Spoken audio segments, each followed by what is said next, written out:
They say the past never really dies in Charleston County. It just waits, buried under roots, behind plaster, or deep in family secrets. In 1847, during the demolition of a decaying plantation manor, workers found something strange inside the walls, an old envelope, sealed with dried blood. Inside was a confession, 2 handwritings. One belonged to a grown man. The other, to a little girl, no older than 8. That letter told a story no one wanted to believe, a murder, a cover-up, and the truth seen through the terrified eyes of a child. Authorities locked it away for 70 years. When it finally came to light, the name on the first page sent a chill through Charleston's oldest families, Rutledge. Before we continue with the story of Magnolia Ridge Plantation, hit that subscribe button right now, because these are the stories they tried to erase. And drop a comment below telling me where you're listening from. I want to know how far the truth travels tonight. The letter's discovery led researchers back to the summer of 1834, to a plantation that sat 12 miles inland from Charleston, Magnolia Ridge. It wasn't the biggest estate, or the richest, but it was steady, profitable, and proud. 400 acres of tobacco stretched toward the tree line, worked by 62 enslaved people whose sweat and lives kept the Rutledge family comfortable. The house itself rose from the clay like a monument to control, white Greek Revival columns, tall windows, and a front porch that gleamed under the punishing southern sun. People called it elegant. The enslaved people who built it called it something else, the big house. Samuel Rutledge, the owner, had inherited the property from his father in 1828. He was 31 then, a serious man with a mind for business and a heart sealed behind ledgers and routine. Unlike some planters who partied in Charleston's city houses, Samuel stayed close to his fields. He called it discipline. His neighbors called it obsession. His wife, Catherine, had died giving birth to their only son, Thomas, 4 years earlier. The loss left Samuel quieter, sharper, colder. His widowed sister, Margaret, moved in soon after to keep the house and raise the boy. Society called her proper. Servants whispered that she walked the halls at night, talking to someone who wasn't there. Life at Magnolia Ridge followed the rhythm of the overseer's bell. Dutch Calloway, a hard-eyed man from Georgia, managed the enslaved workers. He was known for his temper, for the whip he carried even when he didn't need it. The summer of 1834 tested everyone. For 18 straight days, the heat refused to break, 95 degrees, then 97, then higher. 2 men died in the fields from what the doctor called heat apoplexy. The tobacco leaves yellowed before their time. Calloway grew meaner. The air itself felt angry.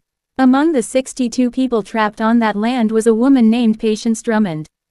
She was 26, born on the property, known for her strength in the field and her singing voice, low, sweet, and sad. When she sang, even the cicadas went quiet. Patience had a daughter, Ruby, born in 1826. No one knew who the father was, or no one dared to write it down. Ruby was small, quiet, and sharp-eyed. At 6 years old, she was moved from the fields into the manor house to work under the supervision of Bess, an elderly house servant. Ruby learned fast how to fold linens, dust silver, keep her head down, and see everything. Samuel Rutledge noted in his book, "The girl shows aptitude for domestic service. May prove valuable." He had no idea how right he was. By the summer of 1834, 8-year-old Thomas Rutledge spent his days studying Latin with a private tutor while Ruby scrubbed floors nearby. They were 2 children, under the same roof, breathing the same air, but living in different worlds. She saw him, he barely saw her. But that would change. Margaret Rutledge kept the household running with military precision. Every glass had to shine, every napkin folded to perfection. She wasn't cruel, but there was something watchful in her eyes, something always weighing, always judging. And Ruby noticed things others didn't. The way Mr. Calloway looked at Patience when he thought no one saw. The way her mother flinched when the overseer's footsteps echoed too close. The way Samuel Rutledge began locking his study door at night. Something dark was moving through the halls of Magnolia Ridge, and Ruby, with her small quiet eyes, saw every shadow. Behind the manor stood the barn. 200 yards away, large and sturdy, the smell of hay and horses thick in the air. It was where the workers repaired tools, stored seed, and sometimes held meetings when they thought the overseer wasn't listening. But on one August night, that barn would become something else.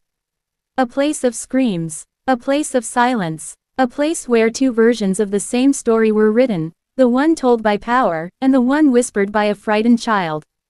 The confession letter found in 1847 told both. The first handwriting was bold and careful, signed by Samuel Rutledge, who admitted to disciplinary measures that ended in unfortunate consequence. He called it an accident. The second handwriting, the child's, was shaky, uneven, written in charcoal. Her words said something very different. She wrote, "Greater than, Mama didn't fall. Mr. Calloway pushed her. Uncle Sam said don't tell. Aunt Margaret said it was God's will. But I saw what they did in the barn." No one knows how that letter ended up hidden in the walls.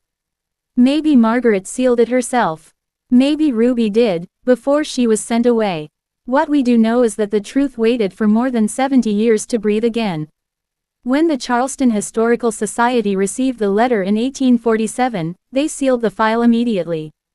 The official reason: to preserve the dignity of prominent families. Unofficially, it was fear. The Rutledge name was too powerful.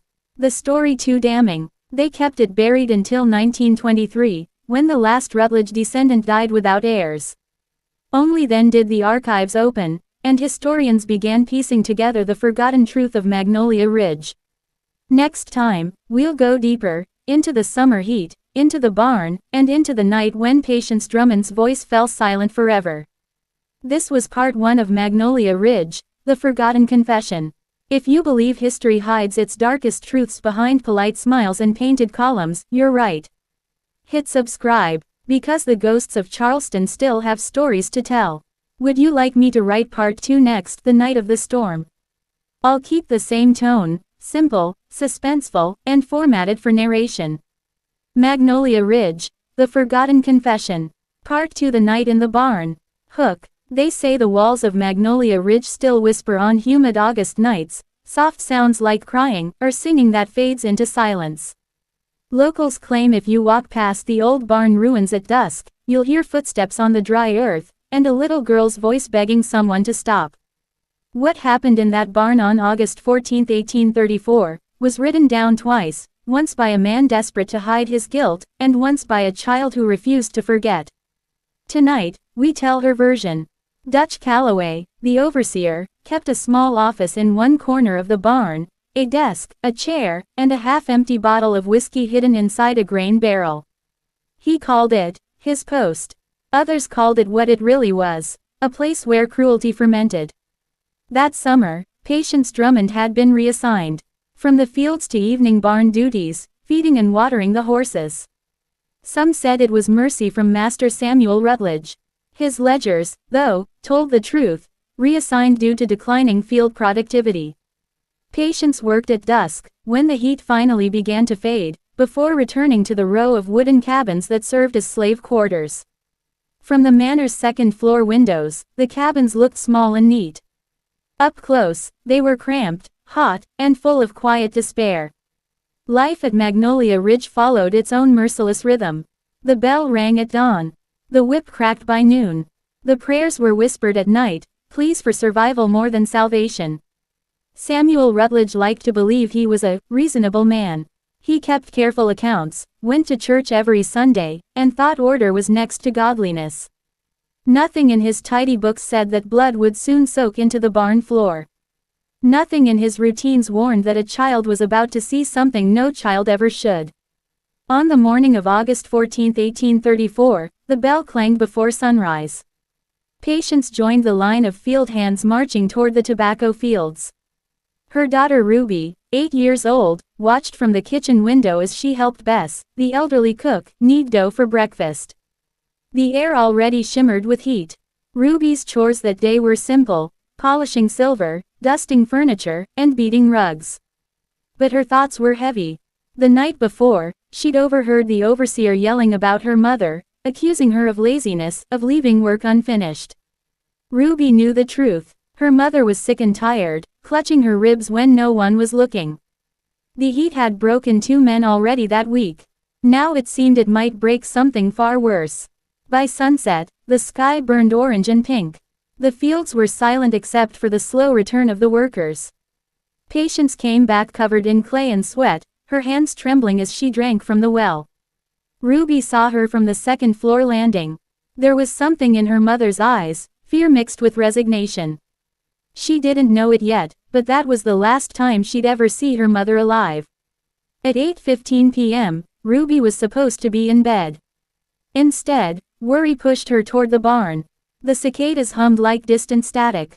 The sun had sunk, leaving behind that eerie purple light the south wears before night fully falls. The barn door was half open. A dim lantern flickered inside. Ruby crept to the wall and pressed her eye to a narrow gap between the boards. She heard voices. One was her mother's, soft, trembling, pleading. The other was Dutch Calloway's, slurred, angry, full of mean laughter. "Greater than, you think you can talk back to me?" "No, sir," Patience said quietly. "I done all the work you asked. You calling me a liar?" "No, sir, I ain't saying nothing like that." The sound of a punch cut her words short. The blow landed with a sickening crack. Ruby froze. The next hit came harder. Her mother's body folded, tried to protect itself. Calloway's boot came down again and again. Ruby wanted to scream, but her voice wouldn't come. Her hands dug into the wood. She could only watch. Then the barn door opened again. A tall shadow filled the frame. Samuel Rutledge. For one fleeting second, Ruby felt hope. Surely the master would stop this. Surely even he wouldn't let this happen. But Samuel didn't shout. He didn't rush forward. He simply watched. His face was calm, calculating. He saw his overseer standing over a bleeding woman, and he made a choice. "Greater than, she attacked you," he said flatly. It wasn't a question, it was a command. "Yes, sir," Calloway answered instantly. "Came at me with a pitchfork." Patience tried to speak through broken breath. "Greater than, no, Master Samuel, please." Samuel turned away. "Greater than, do what's necessary to restore order. I'll handle the rest." He walked out, leaving the barn door swinging in the wind. And in that moment, the overseer stopped pretending. What happened next was worse than death itself. Ruby wrote, years later. "Greater than, Mama didn't scream like folks scream. She made a sound like wind trying to sing." When it was over, the barn was silent except for Calloway's ragged breathing. He wiped his mouth, took a drink from his whiskey bottle, and turned toward the wall. Ruby's heart stopped. He was staring right at the crack where her eye had been. "Greater than, I see you, girl," he said. Ruby ran. She ran through the night, barefoot across the dirt, past the cabins, past the well where her mother had taken her last drink of water. She didn't stop until she reached the kitchen of the big house, bursting through the door, gasping for air. Bess turned, eyes wide with horror. "Greater than, child, what?" "Master killed my mama," Ruby sobbed. "He told Mr. Calloway to do it. He saw me watching." Bess clapped her hand over the girl's mouth. "Greater than, hush, hush, hush. You don't say that, you hear? Not if you want to live till morning." But it was too late. Samuel Rutledge was standing in the doorway. Margaret beside him, and little Thomas peeking from behind her skirts, confused and sleepy. The silence that followed was deadly. Samuel's voice came first, calm and cold. "Greater than, the child is hysterical. Her mother suffered an accident." The overseer defended himself. Tragic, but necessary. Margaret's lips pressed tight. "Greater than, what will you do with the girl?" "Lock her in the cellar," Samuel said. "Until we decide what's to be done." Ruby screamed as Bess dragged her toward the cellar door, screamed her mother's name, screamed the truth no one would ever dare repeat. Thomas covered his ears. "Greater than, Aunt Margaret," he whispered, "why is Ruby crying? Where's her mama?" No one answered. The cellar door slammed shut. That night, while Ruby's screams were swallowed by the earth, Samuel Rutledge sat at his desk and wrote his version of the truth in his ledger. Greater than, August 14, 1834. Enslaved woman Patience Drummond killed while attacking overseer. Necessary force employed. Daughter Ruby witnessed aftermath and became hysterical. Property loss. One field hand, value $600. Numbers don't lie, he told himself. But numbers can't bleed. At dawn, Bess brought Ruby a crust of cornbread and a tin cup of water. Her hands shook as she whispered, "Greater than, Judge Pritchard's coming. Calloway told his story already. Said your mama attacked him. Said you didn't see nothing. Greater than, but I saw," Ruby whispered. "Don't matter what you saw, child. You 8 years old and black in South Carolina. They ain't gonna believe you. And if you keep talking." Bess's voice cracked. "Greater than, you'll end up with your mama." At 10 o'clock, the judge arrived, an old friend of Samuel's, a man with clean gloves and dirty secrets. The inquiry was brief, polite, and predetermined. Calloway told his version. "Greater than, she came at me like an animal. I feared for my life." Samuel confirmed it. Margaret lied to protect him. The judge nodded, closed his notebook, and declared the matter resolved. Just another day at Magnolia Ridge. Another death recorded as discipline. Another truth buried beneath ledgers and lies. Next time, we'll uncover what happened after the inquiry, when Ruby disappeared, and the whispers of a curse began to haunt the Rutledge family for generations. This was part 2 of Magnolia Ridge, The Forgotten Confession. Hit subscribe, because the truth is just getting started, and the ghosts of Magnolia Ridge aren't done talking yet. Would you like me to continue with part 3, The Girl in the Cellar, next? I'll keep the same eerie, cinematic tone and structure for YouTube narration. Magnolia Ridge, The Forgotten Confession. Part 3, The Girl Who Knew Too Much.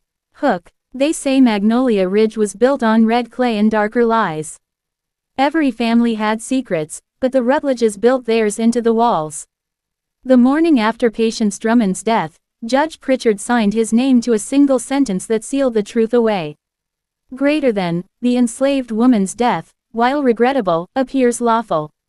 And with that, the case was closed. But the ghosts of Magnolia Ridge never stayed quiet for long. Especially not the little girl locked in the cellar.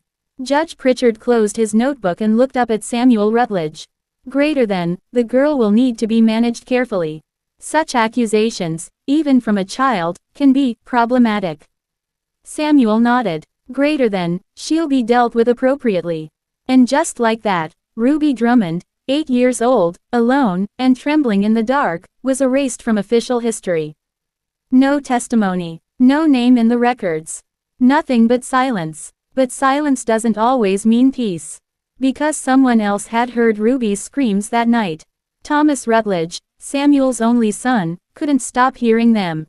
Her voice had cut through the heavy summer air, crying her mother's name. He tried to shut it out, to believe his father's version, that an incident had occurred and order had been restored. But Ruby's voice wouldn't leave him. She was his age. He'd seen her every day. And now, she was being treated like a criminal. That afternoon, while his father met with the judge and Aunt Margaret supervised the burial preparations, Thomas slipped quietly down the cellar stairs. The air was cool and damp. His small lantern flickered against the stone walls. Ruby sat in the corner, knees pulled to her chest, her eyes hollow from crying. When the light touched her face, she flinched. Then she saw who it was. Greater than, did you really see what happened? Thomas asked softly. At first, Ruby wanted to lie. Deny everything. That was what kept you alive at Magnolia Ridge, silence. But looking at the boy's pale face, she saw something different, confusion, not cruelty. So she told him the truth. She told him about her mother's pleas, about Dutch Calloway's drunken rage, and about Samuel Rutledge standing in that barn doorway, watching, deciding, turning away. Thomas shook his head, his voice barely a whisper. Greater than, Father wouldn't, he says we treat everyone fairly. Ruby's eyes filled with tears. Greater than, your father watched my mama die. And then he walked away.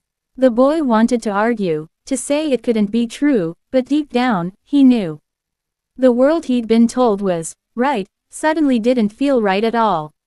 He backed toward the stairs. Greater than, I have to go. If they find me here. Greater than, Master Thomas. Ruby called after him, using the word she hated most. Please. Don't let them sell me. Please. But Thomas ran. That night, the boy couldn't sleep. Every time he closed his eyes, he saw the barn.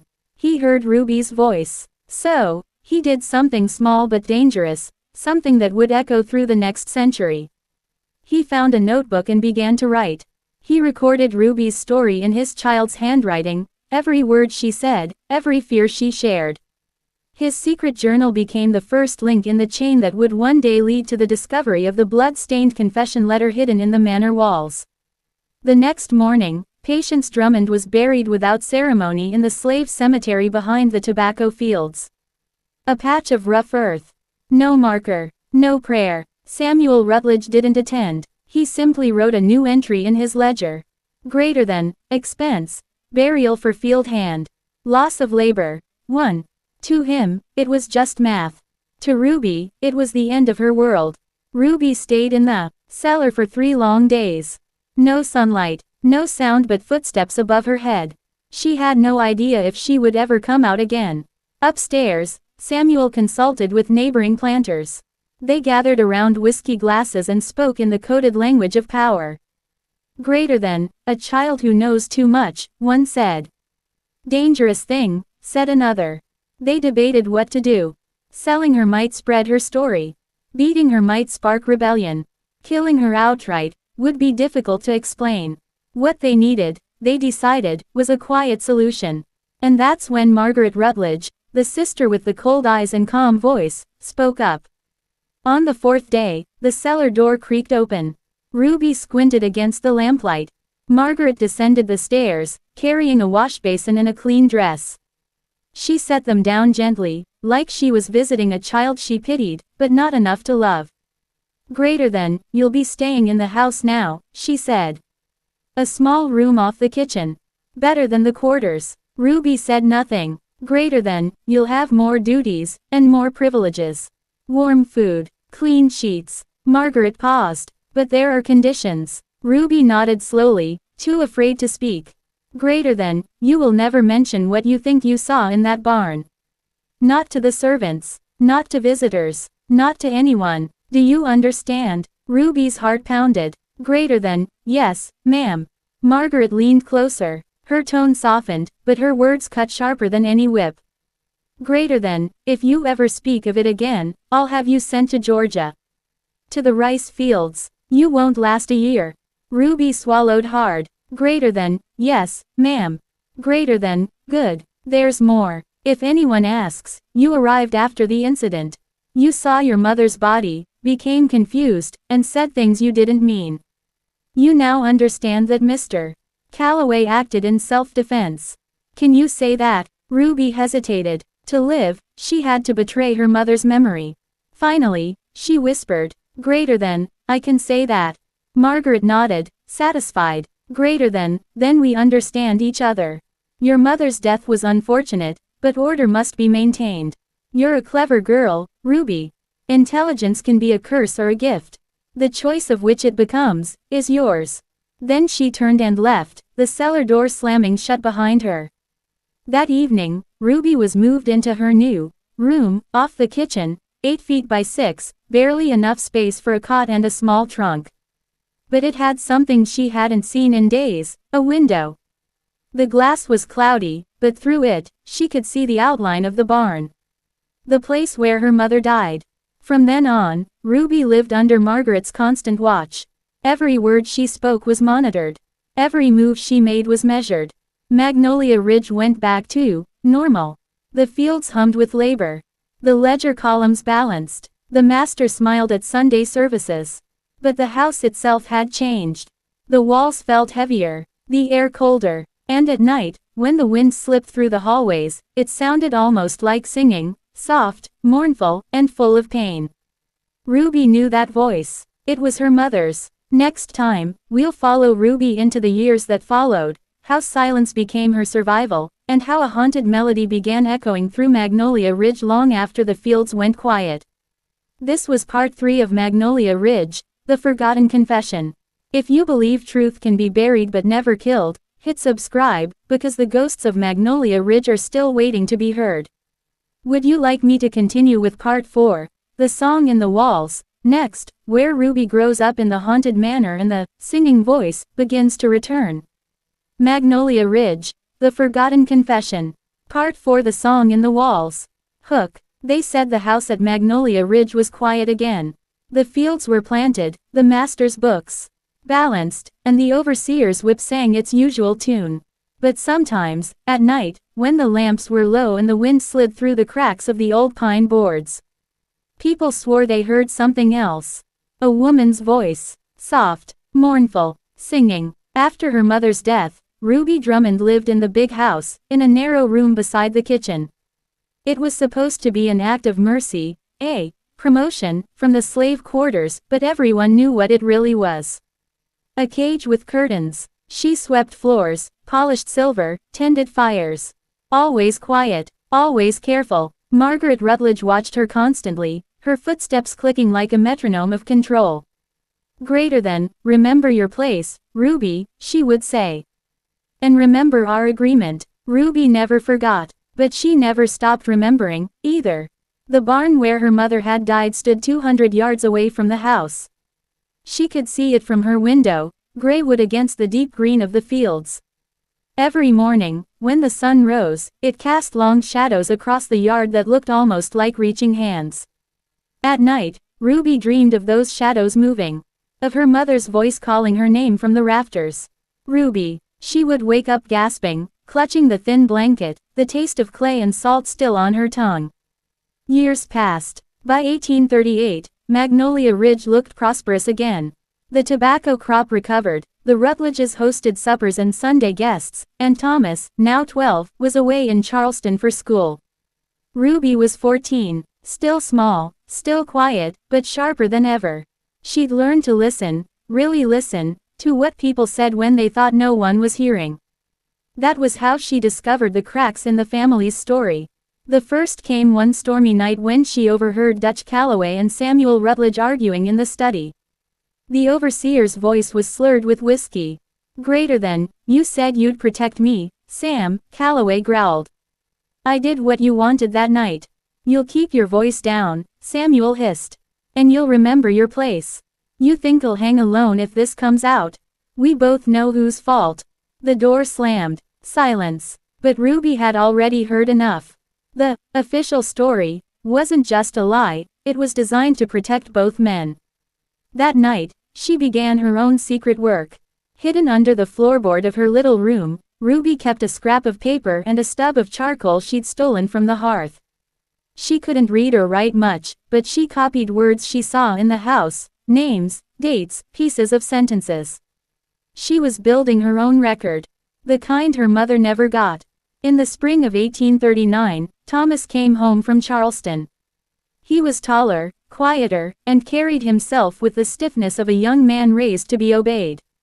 But when he saw Ruby in the kitchen, something flickered in his eyes, recognition, guilt, maybe both. That evening, he found her alone by the pump. Greater than, do you remember that night?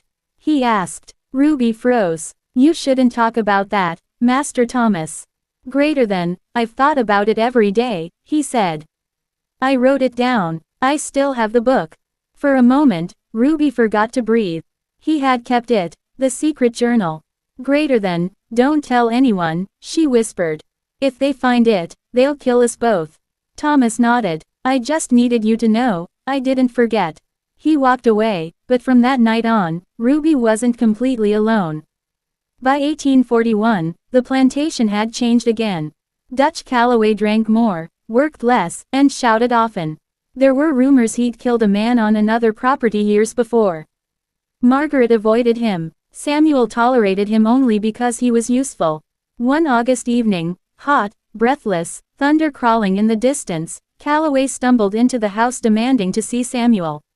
He reeked of liquor and sweat. Ruby was carrying linens up the stairs when she heard his voice echo through the hall. Greater than, you don't scare me, Sam. I know what you did in that barn. The air went still. Samuel's reply was low, dangerous. Greater than, watch your tongue, Dutch. You start talking out of turn, and you'll find yourself in the river. Ruby froze on the stairwell. And then she heard it, faint, but clear. A woman humming. The sound came from inside the walls. Later that night, while the storm broke over the plantation, Ruby woke to that same melody. It wasn't thunder, it was singing, a tune she knew too well, her mother's harvest song. She got out of bed, her bare feet cold on the floorboards. The sound was coming from behind the wall near the fireplace. She pressed her ear against it. Soft, steady, mournful. Steal away home. Ruby whispered, "Mama." The wind howled through the cracks, making the old house groan, and for a moment, it sounded like an answer. The next morning, Dutch Calloway was gone. His horse was still in the stable, his room untouched. No one saw him leave. Samuel told the workers he'd been dismissed for drunkenness. But the rumors spread fast. Some said he ran off in the night. Others said something in the storm took him. Ruby didn't believe either. She just kept hearing that song in the walls, soft as breath, deep as memory.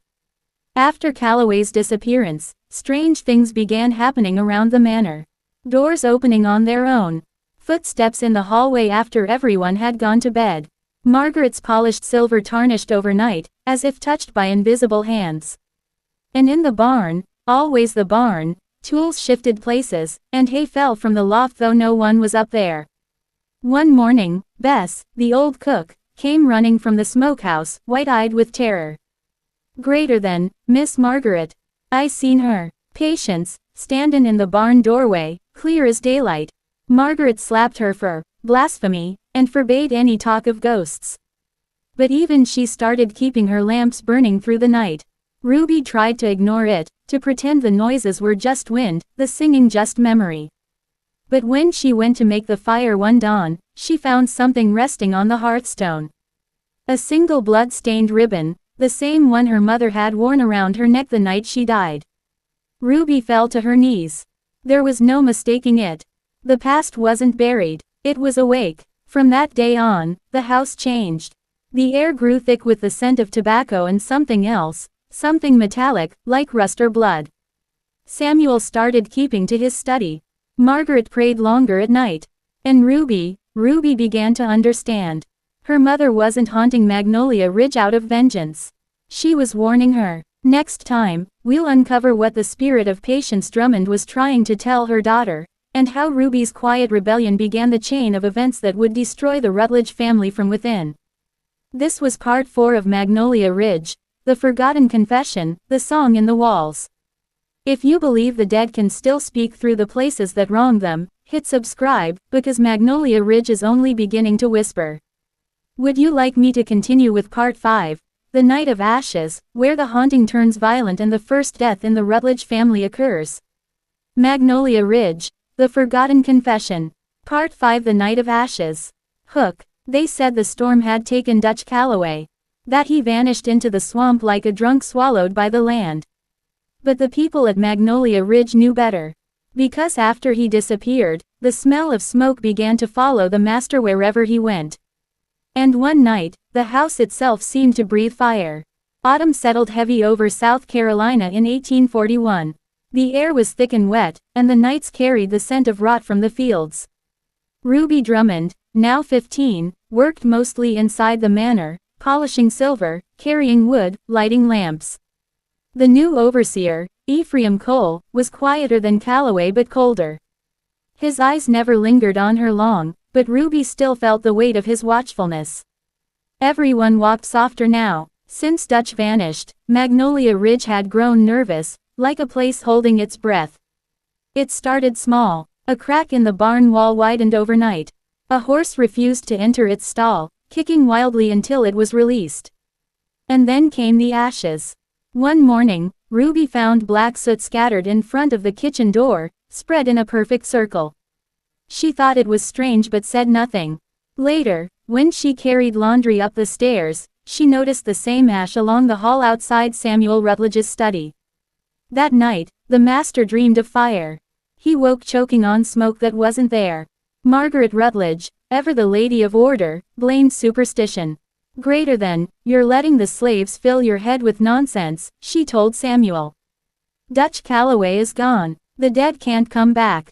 But she said it while staring at the dark spot on the wall that looked suspiciously like a handprint burned into the wood.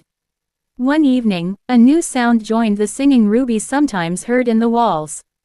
Scratching, soft at first, like fingernails tracing the inside of the plaster. Then louder, closer. She followed it to the corner of her small room by the kitchen. The wall there was older than the rest, patched long ago with mismatched boards. The scratching came from behind them, rhythmic and steady. She whispered, "Mama." Silence. Then 3 slow knocks. Ruby backed away, heart hammering. But something inside her, some buried need for truth, pushed her forward again. She placed her palm flat against the wood. It was warm. The next morning, she found her window open. On the sill lay another sign. A single black feather, burned at the edges. Bess, the old cook, crossed herself when Ruby showed her. "Greater than, that's a warning, child," Bess whispered. "The dead restless. They ain't done yet." "What they want?" Ruby asked. "Justice," Bess said. "Or revenge. Sometimes both." Later that week, Thomas returned from Charleston early. He was 16 now, taller, more sure of himself, but when he saw Ruby, he smiled the same nervous smile from childhood. "Greater than, it's worse, isn't it?" he said quietly. "This house feels wrong." Ruby only nodded. That night, she gave him something she'd hidden for years, the scrap of paper under her floorboard. On it were the names she'd copied, the dates, the overheard words, the real history of Magnolia Ridge. Thomas read it in silence. "Greater than, my father," he said at last, "he writes everything down. If I could find his ledger from that year." Ruby's eyes widened. "It's in his study. Locked drawer." "Greater than, then I'll get it," Thomas said. 2 nights later, the house began to burn. It started in the barn. A flash of light, then a low roar. The smell of oil and old hay. The workers shouted as flames licked the roof. Ruby ran outside, her bare feet sinking into the wet earth. Through the smoke, she saw something move near the doorway, a figure. A woman's silhouette, still, watching. The fire reflected in her eyes like mirrors. "Greater than, Mama," Ruby whispered. And then the barn roof caved in. By dawn, only blackened beams remained. No one knew how the fire started. Samuel called it carelessness. But the enslaved workers whispered otherwise, that Dutch Calloway's ghost had returned to finish what he started, or that Patience Drummond had come to take her revenge. Only Ruby knew the truth. Her mother's spirit wasn't seeking vengeance. She was trying to reveal something, and that something was hidden inside the house. After the fire, Thomas finally found his chance. While Samuel was out inspecting the damage, the boy crept into the study and forced open the locked drawer with a poker. Inside were ledgers, neat, ordered, cold as bone. He flipped to August 1834. There it was. The entry that changed everything. Greater than enslaved woman Patience Drummond, age 26. Killed while attacking overseer. Necessary force employed. Total property loss, $600. Below that, written in smaller letters, almost scratched into the paper, were 2 words. Greater than witness contained. Thomas froze. He felt the house creak around him, as if it knew what he'd done. Then the window behind him slammed shut. The air turned heavy with heat. And somewhere inside the walls, the song began again. Greater than, steal away home. When he brought the ledger to Ruby, her hands shook as she turned the pages. It wasn't just the record of her mother's murder, it was the plantation's soul, written in ink and lies. Every whipping, every sale, every death was there. Greater than, we have to show someone, Thomas said. A lawyer, a judge, someone will listen. Ruby looked at him with sad eyes. You think white men gonna listen to a slave girl and a boy who betrays his father? Thomas didn't answer, because he already knew the truth. That night, Margaret Rutledge awoke to the smell of burning again.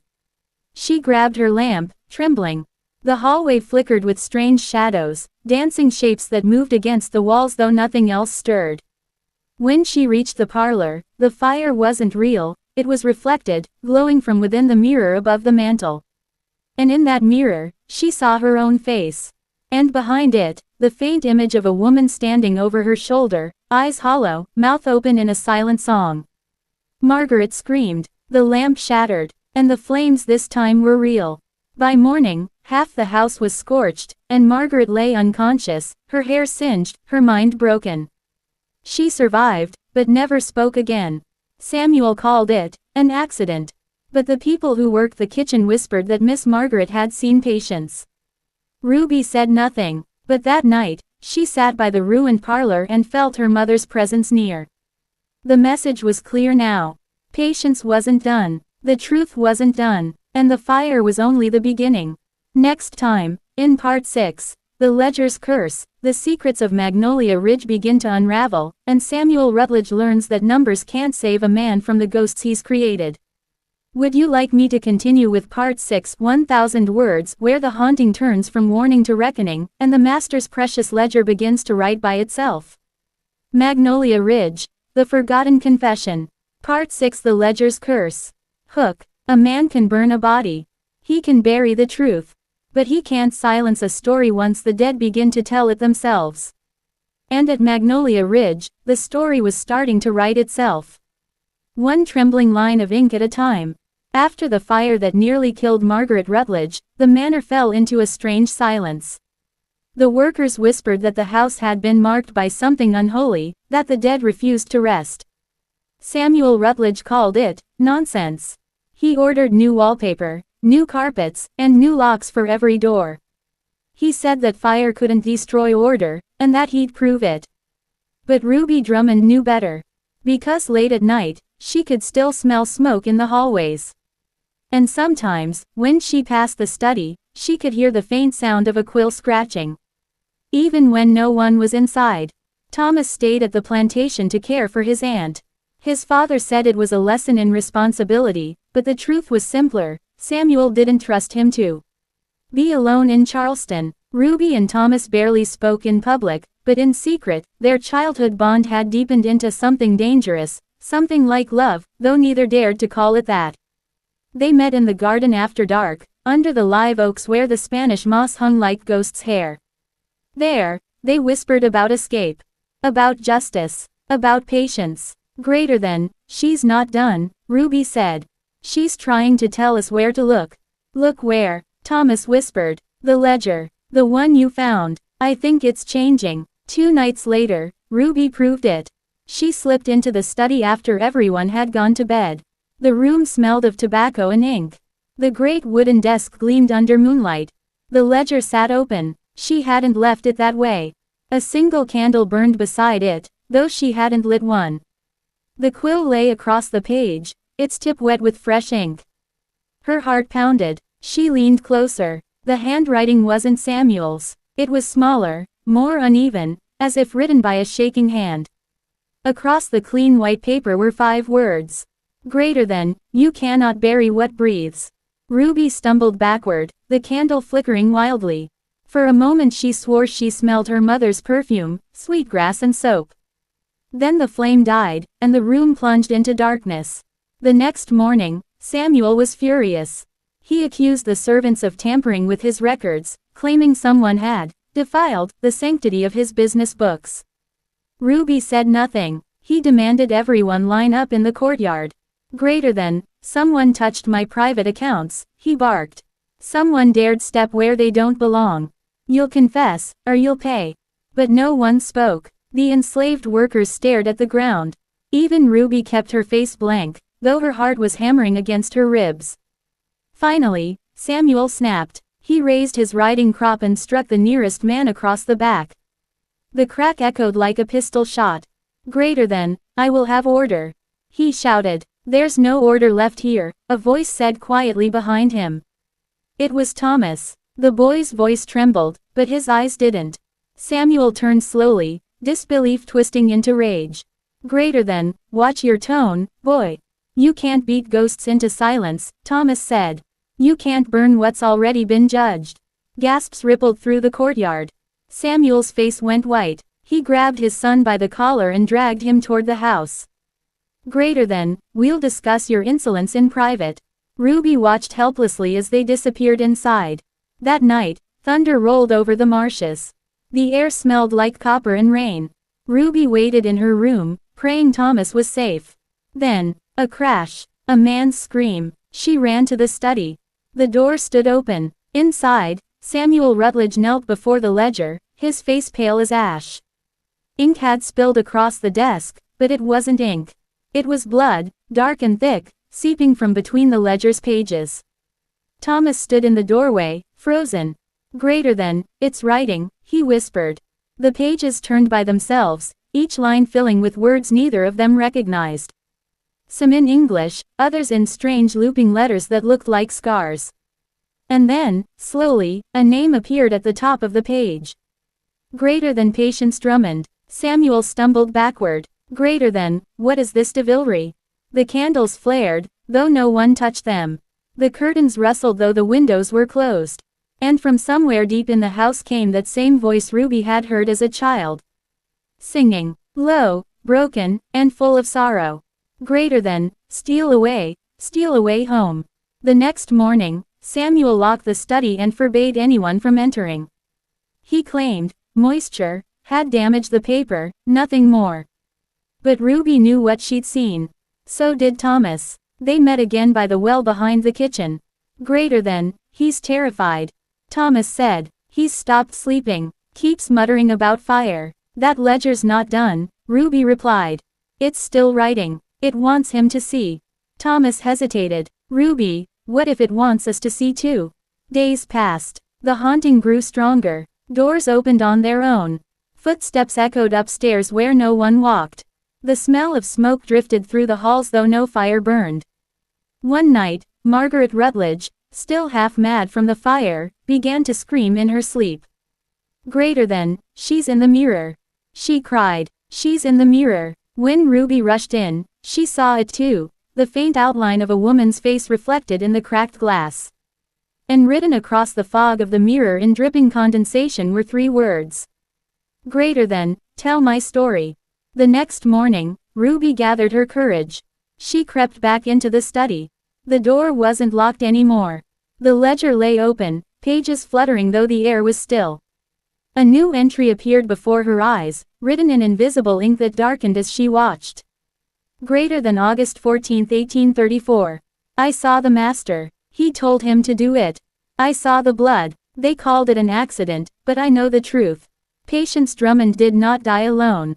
Ruby's breath caught. Those weren't Patience's words. They were hers. The ledger was writing her own memories. Then, at the bottom of the page, appeared one final line. Greater than, the truth will burn again. When Samuel entered moments later, Ruby stood frozen beside the desk. He saw the writing, saw the trembling quill, and for the first time in his life, looked truly afraid. Greater than, get out, he hissed. Out. Ruby fled. Behind her, she heard him shouting, tearing pages, smashing glass. But the words kept coming. The scratching of the quill echoed down the hallway, growing louder and faster until it sounded like dozens of hands writing all at once. And from the walls, the voice of Patience sang, not in sorrow now, but in warning. Greater than, fire cleanses all. That night, thunder split the sky again. Ruby dreamed of the barn, only this time it wasn't her mother's body on the floor. It was Samuel Rutledge's, and the ledger burned beside him, its ink turning to flame. She woke shaking, whispering a prayer she didn't know she still remembered. Because she finally understood. Whatever haunted Magnolia Ridge wasn't finished. It wasn't vengeance alone. It was justice, slow and terrible, coming closer with every turn of the page. Next time, Part 7, The Dead Write Back.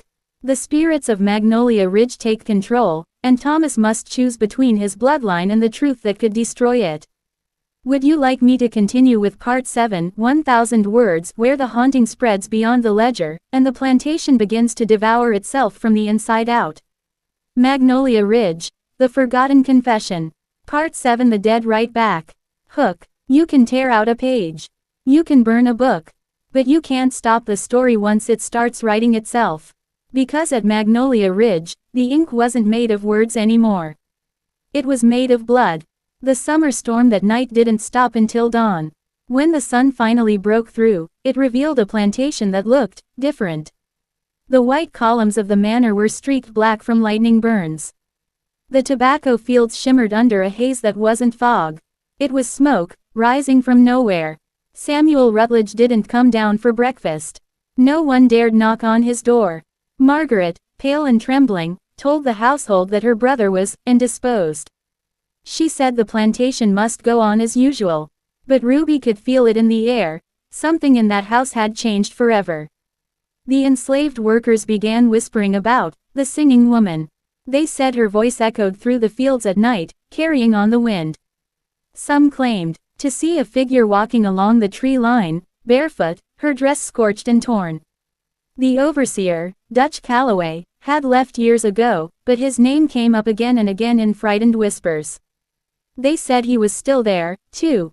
Not alive, not dead, just waiting. Thomas couldn't sleep. He'd taken to sitting in his aunt's parlor at night, staring at the storm-damaged windows. Ruby joined him sometimes, both of them listening for the strange sounds that had become nightly visitors. Tapping in the walls, whispering in the hallways, and that terrible scratching noise, like a pen writing on dry paper, coming from behind the locked study door. Greater than, it's her, Ruby whispered one night. Patience? Thomas asked. No, she said softly. It's the others, the ones nobody remembered. 3 days after the storm, Samuel finally appeared. He looked like he hadn't slept in weeks, eyes sunken, clothes wrinkled, skin pale as chalk. He called everyone to the main hall and announced that Magnolia Ridge would be sold. The workers froze. Thomas stared at his father, stunned. Greater than, you can't sell this place, he said. It's our home. It's cursed, Samuel growled. The land's gone sour. I won't stay another night on poisoned ground. Ruby saw the tremor in his hands. He was afraid, truly afraid. But before anyone could respond, the study door slammed open on its own. Every candle in the hall went out at once. And from that black doorway came a single sound. A woman's voice humming an old field tune. The same song that had haunted the plantation for years. The song of Patience Drummond. Samuel staggered backward. Greater than, no, he whispered. No, no. The ledger floated from the study desk and fell open in midair. Pages flapped wildly, ink spraying like rain. And then, the writing began again. This time, everyone saw it. Lines forming on their own, words burning into the paper like fire carving wood. Ruby stepped closer, heart hammering. She could make out the words now. Greater than August 14, 1834. I begged him to stop. He would not. The master stood and watched. Margaret fainted. The servants screamed and ran from the hall. Thomas stood frozen, his eyes locked on the floating ledger. Greater than, Father, he whispered. Tell them it's not true. But Samuel couldn't speak. His mouth opened, but no words came, only a long, rasping sound like wind through a coffin. Then his legs gave out, and he collapsed to his knees. The ledger slammed shut and dropped to the floor.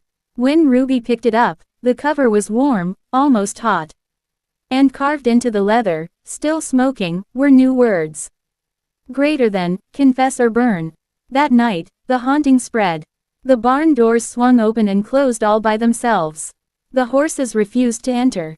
The crops near the burial ground turned black overnight, as if scorched by invisible fire. And inside the house, the walls began to bleed. Thin lines of dark red running from the ceiling to the floor. No one could explain it. No one dared to try. Ruby slept with a candle burning and her mother's old cloth tied around her wrist like protection. But the candlelight didn't help. Every time she closed her eyes, she saw the barn again, her mother's face, Samuel's shadow, and something else behind them, watching. A shape she couldn't name. Thomas begged his father to leave. Greater than, we can go to Charleston, he said. Sell the land, pay off the debts, just go. Samuel refused. Greater than, Magnolia Ridge is mine, he said.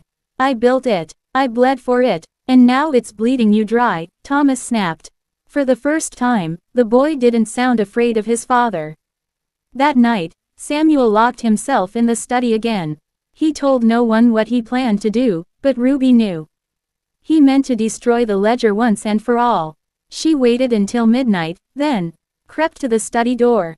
Through the keyhole, she saw the glow of firelight. Samuel stood before the fireplace, the ledger open in his hands. He muttered words she couldn't hear. The flames rose higher, roaring up the chimney. And then she saw it. The reflection in the window behind him. Her mother, Patience, standing in the flames, eyes fixed on Samuel.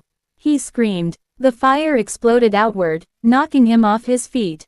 The study door burst open, and smoke billowed into the hall. Ruby rushed in as Thomas came running from the stairs. The ledger lay on the floor, untouched by fire. But Samuel's hands were burned black, his face pale as marble. He was still breathing, but just barely. Greater than, she won't let me go, he whispered. She won't, forgive me. Then his eyes rolled back, and he was gone. For 3 days, the plantation stayed silent. No birds, no wind, only that faint sound, the whisper of pages turning on their own. Thomas buried his father beside the other Rutledges. No priest came, no prayers were spoken. That night, Ruby stood at the grave and whispered, "Greater than, it's not done yet." Thomas looked at her. "Greater than, what do you mean?" "The ledger's still writing," she said. "And now it wants a witness." He frowned. "A witness to what?" Ruby turned toward the house. The windows flickered with light. But not candlelight, flame. "Greater than, to the end," she said. "To the burning that's coming. Next time, Part 8, Ashes of the Living."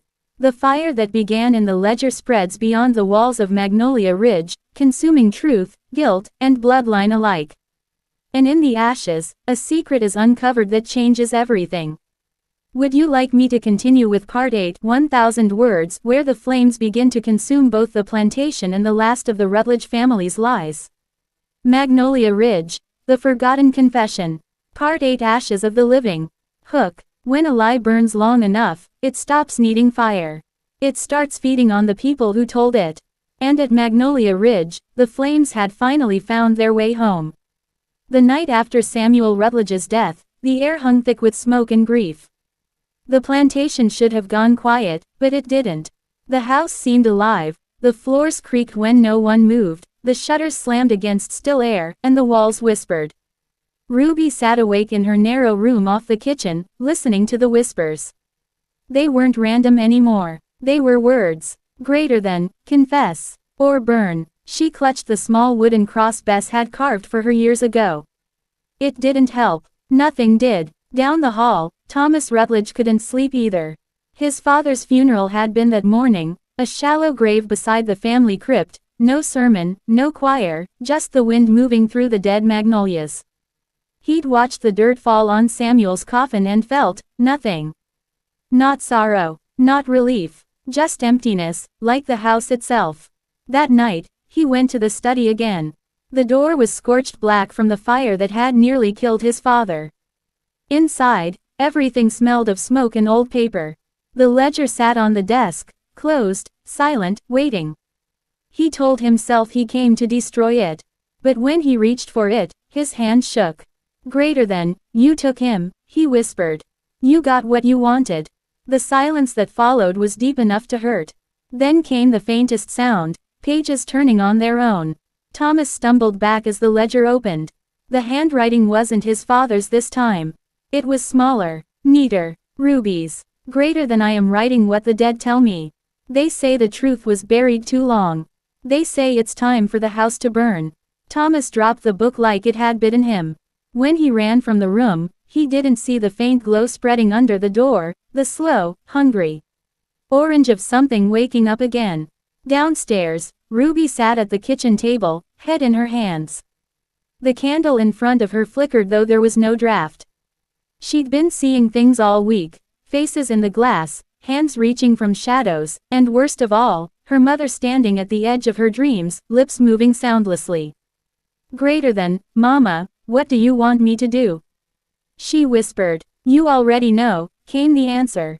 The voice wasn't outside her head anymore. It was everywhere, in the walls, the floor, even the air she breathed. Ruby stood. Something pulled her toward the study. Upstairs, Margaret Rutledge prayed in her room. The house had started to smell of smoke again, though no fires burned in the hearths. She'd spent her whole life keeping the family's secrets neat and quiet, like well-pressed linen. But now the linens were stained with blood, and the house would not be quiet. A soft knock came at her door. Come in, she said, her voice trembling. Ruby stepped inside. Her eyes looked strange, distant, glassy, like she was listening to something Margaret couldn't hear. Greater than, child, you shouldn't be here at this hour. You lied, Ruby said simply. Excuse me, you told them my mama attacked that man. You told the judge she died fighting. Margaret's hand went to her chest. You don't understand. Greater than, no, Ruby interrupted. You don't. She's still here. The candle on the dresser flared, the flame stretching tall and blue. Margaret stumbled backward, tripping over her skirts. Behind Ruby, the air shimmered like heat off summer roadways. Then a figure took shape. Patience Drummond. Her eyes were hollow but burning, her hands blood-stained but steady. She didn't speak. She didn't have to. Margaret fell to her knees. Dear God. Greater than, he ain't listening, Ruby said softly. The curtains caught fire. The air filled with the smell of smoke and something worse, decay, old and sour. Margaret screamed as flames crawled up the walls.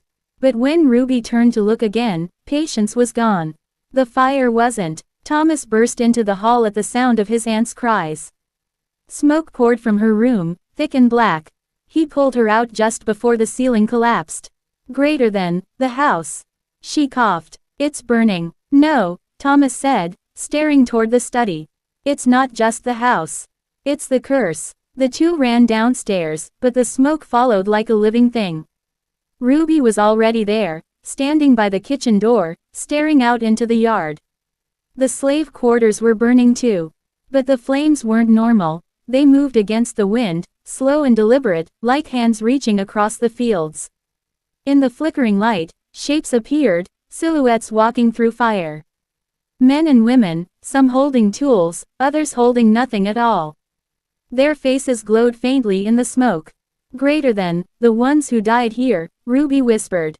They're coming home. Thomas grabbed her arm. We have to go. Now. Ruby didn't move. Greater than, I can't, she said. Mama says it's not done yet. Ruby, if we stay. She said the truth has to be written down. All of it, or the burning never stops. Thomas hesitated, looking at her, really looking. She wasn't the same scared child from years ago. She looked like someone caught between worlds, half here, half gone. Greater than, then write fast, he said. He ran to fetch the ledger. It was waiting for him in the study, open to a blank page that shimmered like hot metal. He laid it on the table and handed Ruby the quill. She began to write, her hand moving faster than she thought possible. Names, dates, crimes buried beneath generations of silence. Every secret Magnolia Ridge had kept. The room filled with voices, hundreds, maybe thousands, whispering, crying, praying. The fire pressed against the windows but didn't come in. Until the last name was written. Then the quill snapped, and the room went still. Ruby looked up at Thomas. It's done. The house groaned like a dying animal. Flames burst through the walls, racing up the stairs, devouring the portraits of dead Rutledges. Thomas grabbed Ruby's hand, pulling her toward the door. They ran through the burning hall, past collapsing beams and falling ash. Outside, the enslaved workers who'd survived through generations stood watching silently as Magnolia Ridge burned. Some cried, some prayed, but most just watched, as if the fire was doing something holy.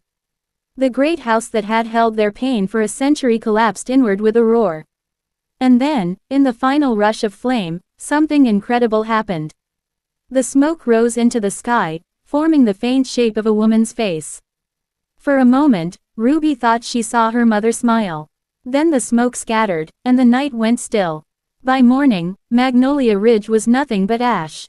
The fire had spared only two things, the well, and the ledger. Ruby picked it up from the ruins. The pages were blank again. But when she turned to the very last page, one line remained, burned deep into the paper.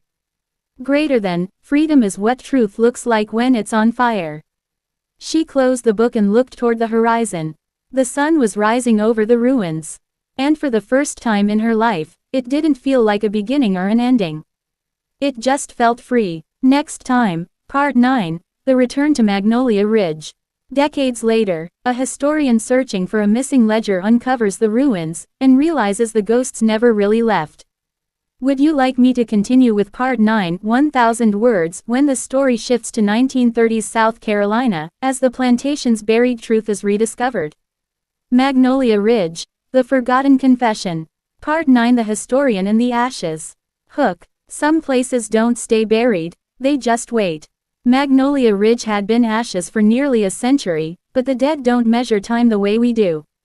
They measure silence. And silence had lasted long enough. Charleston County, South Carolina, 1931. The Great Depression had left much of the South hollowed out. Farms failed, fortunes disappeared, and even the grandest names had learned the taste of dust. Professor Eleanor Price, historian at the University of South Carolina, didn't believe in ghosts. She believed in records, archives, and what people left behind when they thought no one would ever find it. But the letter that arrived on her desk one humid April morning changed everything. It came in a yellowed envelope with no return address, the handwriting sharp and old-fashioned. Inside was a single sheet of paper. Greater than, if you value truth over comfort, visit the ruins of Magnolia Ridge. The fire didn't burn everything. Some things refused to die. The note was unsigned, but someone had added a set of coordinates. Eleanor frowned. Magnolia Ridge was just a legend, a plantation that had burned long before the Civil War, said to have been cursed by its own sins. She told herself it was nonsense. And yet, she packed a satchel, filled her notebook, and caught the morning train to Charleston. By afternoon, she stood where the plantation once had been. The land was silent, overgrown with oak and wild grass. The only thing left of the manor house was the stone foundation and the brick well. The air felt strange, heavy, humid, as if the place was holding its breath. Eleanor set down her satchel and began sketching the site. She noted the layout. The well in the center, a scatter of blackened bricks, and to the west, a shallow depression that could have been a cellar. She brushed away some weeds and uncovered a chunk of scorched wood. The faint smell of smoke still clung to it, as though the fire had never truly gone out. Then she saw something else. A glint of metal in the dirt. A rusted hinge, and beside it, a charred iron clasp. She dug carefully, and within minutes, uncovered the half-buried remains of a box, no bigger than a shoebox. The wood had burned away long ago, but inside, beneath a layer of ash, lay something wrapped in oilcloth. Her hands shook as she unwrapped it. It was a book, a leather-bound ledger, blackened at the edges but still intact. Across the cover, barely legible, were the words, "Greater than property of S. Rutledge, Magnolia Ridge, 1834. Eleanor's heart raced. This was no myth. This was history. She opened the book, and froze. The first half contained neat rows of plantation records, births, deaths, crop yields, property values. The cold arithmetic of human misery. But halfway through, the handwriting changed. The letters grew smaller, shakier. And then came the words that chilled her blood. Greater than my name is Ruby Drummond. I am writing what they told me not to. I am writing for the ones they burned, and the ones they silenced. Eleanor's breath caught. The ink was faded but readable. It was the confession, the one Charleston rumor had whispered about for decades. She turned the page. Ruby's story continued. Her mother's murder, the cover-up, the false testimony, and the fire that finally consumed the house. But near the end, something else appeared. The handwriting grew frantic, letters slanting wildly. Greater than they told me it's not finished. That truth must stay awake, or it dies again. If you're reading this, don't stop. Don't let the house rebuild. The wind picked up suddenly, scattering ash across the page. Eleanor blinked as her lantern flickered, though the sun hadn't yet set. Then she heard it. A faint sound. A woman's voice. It came from the well. Greater than, don't stop. Eleanor dropped the book. The voice was soft, desperate, like a whisper carried from underground. She stepped toward the well, peering into its shadowed depths. It looked empty, just darkness and water glimmering far below. But the voice came again. Greater than, she never got free. Eleanor stumbled back. Who's there? The air grew colder. The trees seemed to bend toward her. She could smell something. Not rot, not decay, but smoke. And then, from the well, came a flicker of light. Not the reflection of the sky, but fire, blooming deep below, like a heart still beating in the dark. She grabbed the ledger and ran. By the time Eleanor reached the dirt road, the sun had set completely. She didn't look back, not even when she thought she heard footsteps behind her. That night, she stayed in a small Charleston boarding house. She tried to tell herself she'd imagined the voice. But when she opened the ledger again, she saw fresh words written at the bottom of Ruby's last page, words that hadn't been there before. Greater than you woke us. Don't stop now. The ink was still wet. Over the next week, Eleanor worked obsessively. She cross-referenced names, dates, and property records. Everything Ruby had written matched surviving plantation archives. Patience Drummond, recorded as deceased in disciplinary incident. Dutch Calloway, overseer, transferred to Georgia in 1835, died under mysterious circumstances 2 years later. Margaret Rutledge, listed as missing in 1834, presumed dead in the fire. Thomas Rutledge, disappeared from census records after 1847. Only one name was unaccounted for, Ruby Drummond. No sale record, no death notice, no freedom papers, just gone. Eleanor wrote late into the night, cataloging every detail. But as she worked, strange things began happening. The lights flickered, the smell of smoke filled her rented room.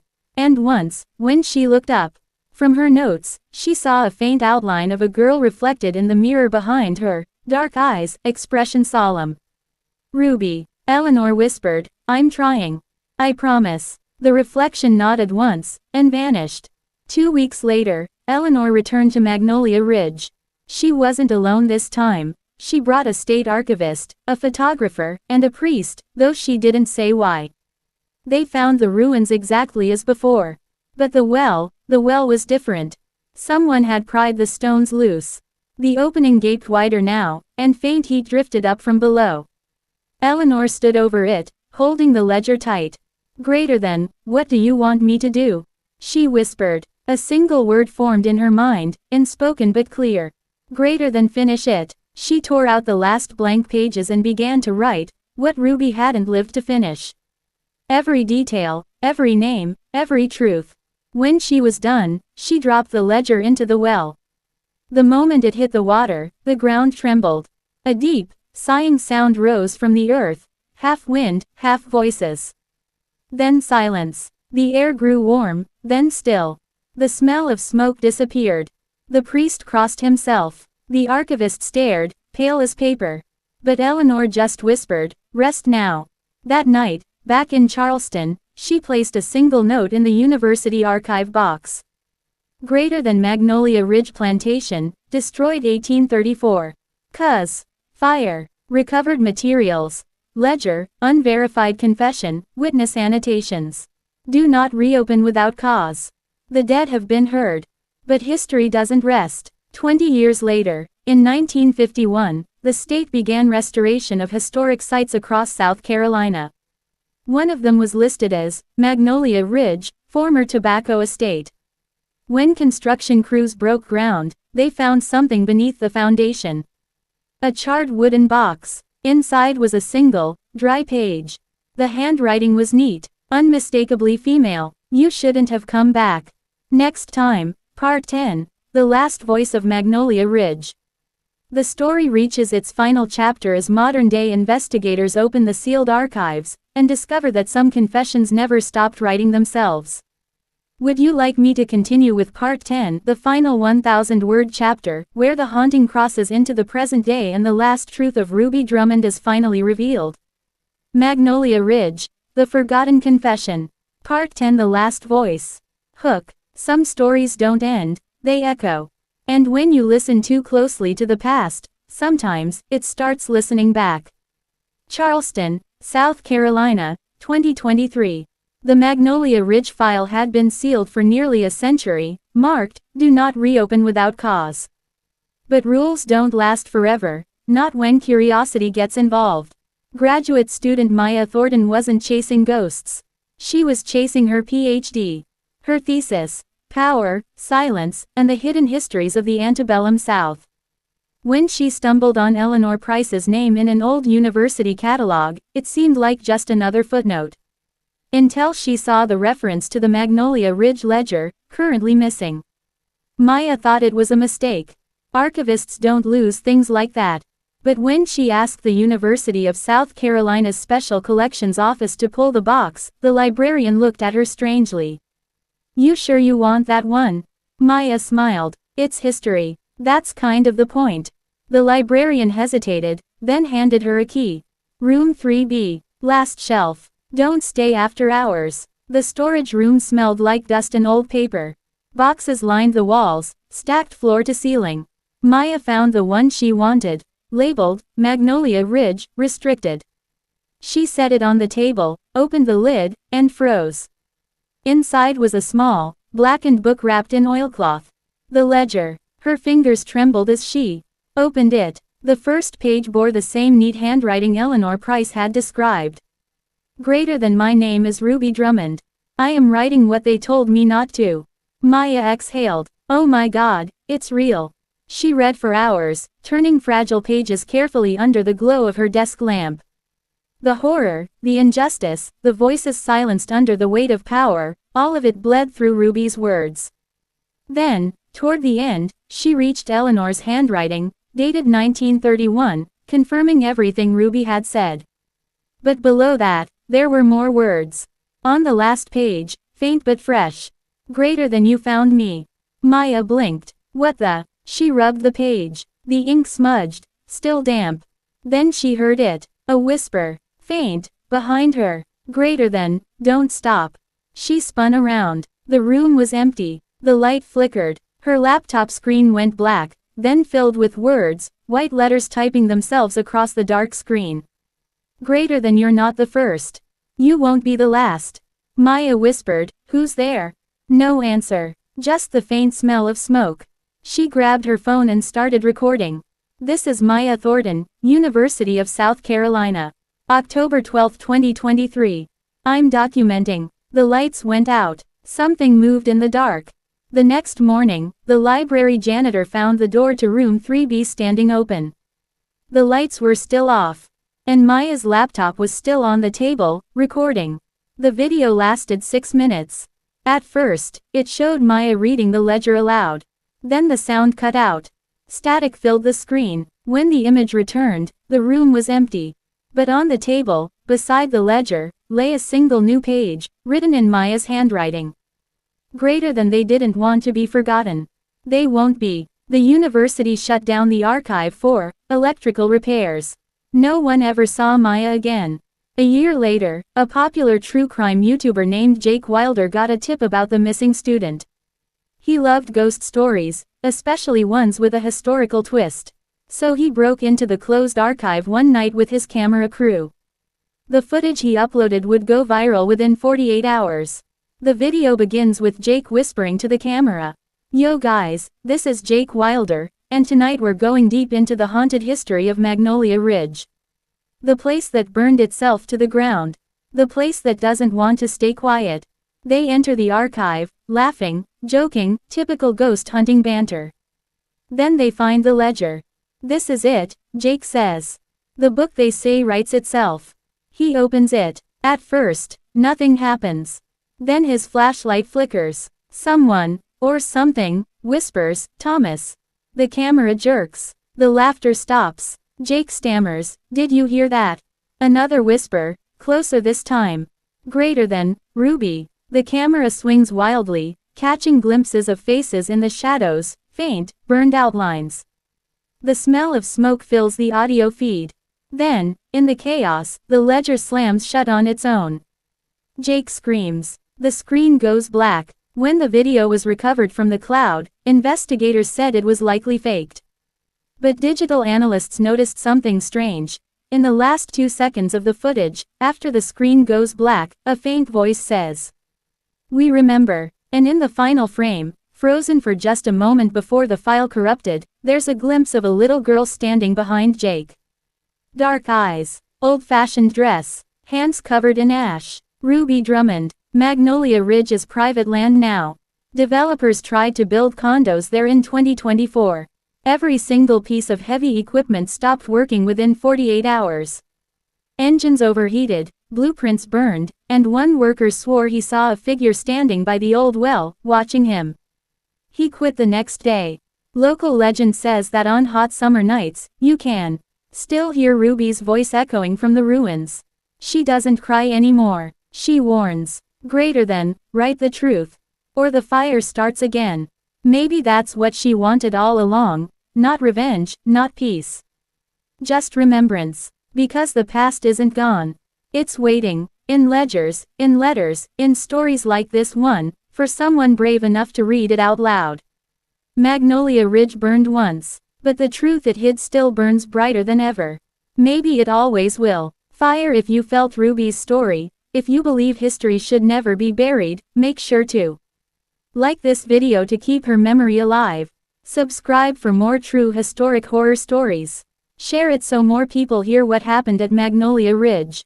And comment below. Right finger, do you believe some stories are too haunted to tell, or too important to forget?